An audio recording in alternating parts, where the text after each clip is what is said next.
As it's the weekend for Cinco de Mayo, I thought I'd share a quick recipe on homemade burritos. Check it out.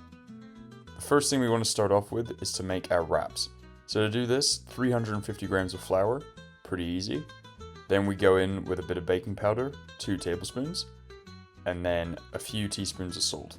Pretty simple there, really nothing to it. Give that a good shake in.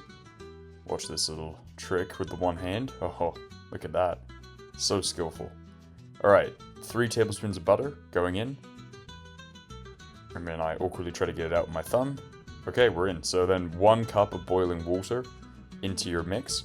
It's that simple. This will melt the butter and then you can stir it more easily so it's a lot more pliable. Here it is. I burnt myself a bit on the water, but don't worry about that. Anything to get the shot, as you guys know.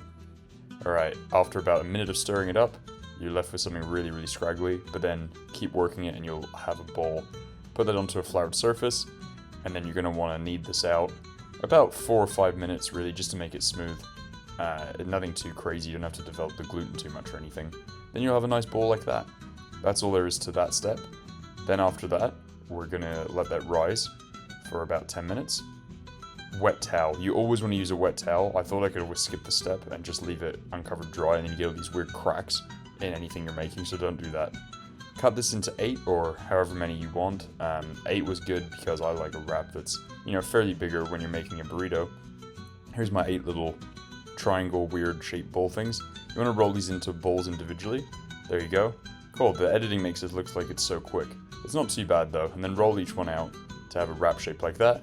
Get your pan on medium heat, a skillet, no oil needed. You can just put that in as is.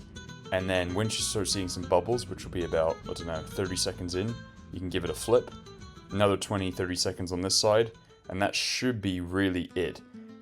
When you take these off, you want to put them into a cloth and then fold it over each time as you make your next ones. That way they stay nice and warm. So as you can see, popping them in. And then I get kind of good at this by the end. When I finish 8 of these, you start to get the hang of it. So here we go, last one going in. Then I show off my work by going through all the wraps. But yeah, it's really quite simple. I mean, this whole thing probably took about half an hour. And homemade wraps, they're just really delicious. And this is the best base to get your burrito going.